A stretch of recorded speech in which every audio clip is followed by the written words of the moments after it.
4 8 I think so, बोलते हैं कि ये तो बहुत ही कमजोर नंबर्स हैं, ये अगर आपके इसमें आ गए तो फिर आपकी मतलब इतना अच्छे नहीं है, कमजोर नंबर है। और उसके बाद 3 और 6 को भी कहा मूलांक जाता और है, मूलांक माध्यांक में कमजोर कहा जाता है। तो ऐसे में क्या किया जाए, क्योंकि काफी सारे लोग तो यही सोच के डर रहे हैं कि भाई ये तो बड़े कमजोर नंबर तो देखिए, पहले तो जो जितने भी इंडिया में न्यूमोलॉजिस्ट हैं वो खुद ही कंफ्यूज हैं जी। कि उन्हें क्या बोलना है क्या नहीं बोलना है। अब देखिए, शाहरुख खान का मूलांक 2 है, सोनू शर्मा का मूलांक 2 है, ठीक है। बहुत सारे ऐसे सेलिब्रिटीज़ हैं जिनका मूलांक 2 है, तो कहते हैं कि ये कमज़ोर नंबर है। 4 मूलांक 2 कमज़ोर है। अमित शाह जी का 4 मूलांक हैं। भारत के अंदर जितने बड़े से बड़े आईएएस ऑफिसर हैं या जितने बड़े से बड़े लोग हैं, उनका मूलांक आपको 2, 4 या 8 मिल जाएगा, ठीक है। जबकि न्यूमोलॉजिस्ट क्या कहते हैं कि 2, 4, 8 कमज़ोर नंबर हैं। मैंने उनके बारे में सुना, जैसे मैंने एक पॉडकास्टर को पहले बोला कि आपके पास ये न्यूमोलॉजिस्ट पॉडकास्ट करने आ रहे हैं, तो एक उनसे क्वेश्चन कीजिएगा कि आप बोलते हैं कि 2, 4, 8 कमज़ोर नंबर हैं, तो शाहरुख खान का, अमिताभ बच्चन जी का 2 मूलांक हैं। तो उन्होंने जवाब दिया कि देखो ना, अमिताभ बच्चन का बेटा प्रशांत चल रहा है, शाहरुख खान का बेटा प्रशांत चल रहा है तो आप पहले ये समझने की, और कुछ अच्छा चल रहा है तभी उनका नाम ले देते हैं। तो इसका मतलब है कि पहले तो ये खुद कन्फ्यूज है, इनको खुद को मालूम नहीं। मैं आपको बताना चाहूँगा कि सूर्य और चंद्रमा, जिन्हें ब्रह्मांड में क्रिएटर कहा जाता है, क्रिएटर्स, देखिए सूर्य और चंद्रमा की एक एक राशि है और ये कभी भी वक्रिय नहीं होते एस्ट्रोलॉजी में। और बाकी 5 ग्रह, बुध, गुरु, शुक्र, शनि और बुध, मंगल ग्रह, ये पांचों ग्रह मार्गी भी होते हैं, ये वक्री भी होते हैं। और राहु और केतु हमेशा वक्रीय होते हैं, कभी मार्गी नहीं होते हैं। तो चंद्रमा यानी कि मूलांक 2 और मूलांक 1, ये तो राजा है। ये जिनके पास है उनकी सोचने विचारने की शक्ति ही अलग है। तो आप 2 मूलांक वालों को सबसे कमजोर नंबर कैसे कर सकते हैं? आप समझिए कि 2 वालों के पास, यानी कि चंद्रमा सबसे ज़्यादा सम्मोहन, वशीकरण यदि किसी के पास, इमोशन यदि किसी के पास है, कोई अपने इमोशन के लिए काम करता है, तो चंद्रमा ग्रह है।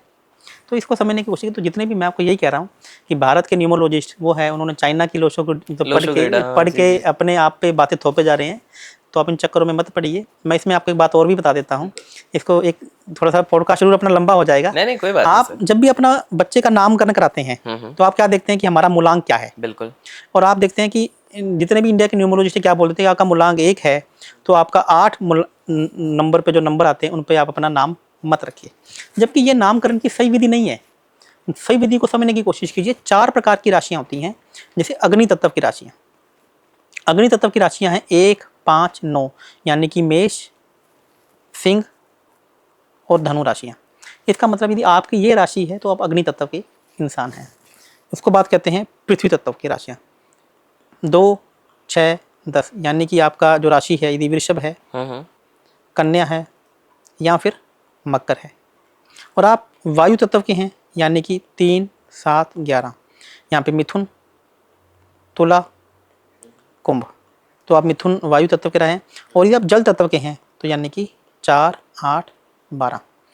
4 का मतलब है आपकी कर्क राशि, वृश्चिक राशि और मीन राशि। तो इस प्रकार से एक चार्ट हमारे कुंडली में बताया गया है। ये वास्तु में भी बताया गया है कि इसमें वास्तु में भी अपन बात करेंगे आगे जाके। तो एक चार्ट मैं आपको इसकी कॉपी दे दूंगा जी। तो इन्होंने हमारे एस्ट्रोलॉजी में बताया गया है south east, south west, north west और नॉर्थ ईस्ट। ये अग्नि तत्व की राशियाँ हैं जिन्हें हम 1, 5, 9 कहते हैं। यह पृथ्वी तत्व यानी कि 2, 6, 10, नॉर्थ वेस्ट यानी कि 3, 7, 11 और जल तत्व, इनका मतलब है 4, 8, 12। तो ये, और ये 5वां जो तत्व है आकाश तत्व, इनको ये माना गया है कि ये सभी तत्वों में बराबर बराबर रूप से विद्यमान है। तो इसके बारे में कोई विशेष बात नहीं कही गई है। अब ये बोल रहा है कि जल तत्व और ये अग्नि तत्व आपस में शत्रु हैं। इसी प्रकार से जो आपका ये वायु और पृथ्वी हैं, ये आपस में शत्रु हैं। वायु और आकाश आपस में मित्र हैं, जल और पृथ्वी आपस में मित्र हैं, और अग्नि और पृथ्वी आपस में सम हैं, और जल और वायु आपस में सम है। तो ये समझना पड़ेगा, ये थोड़ा सा मैंने आपको बताने की कोशिश की। यानी कि आप पहले तो आप देखिए कि आप किस तत्व के हैं। यदि आपकी राशि सिंह राशि है, धनु राशि है या फिर मेष राशि है, तो आपका जन्म का नाम का अक्षर कभी भी जल तत्व पे नहीं होना चाहिए। अच्छा। तो यदि आप अग्नि तत्व के हैं और आपने गलती से भी जल तत्व पे रख दिया तो इसका मतलब एक अच्छा भाग्य होने के बावजूद भी आपने अपने भाग्य से टकरे मार ली, आपने अपना भाग्य खराब कर लिया। तो पहले तो न्यूमरोलॉजी के हिसाब से आपको अपना नाम समझ गए नहीं रखना है।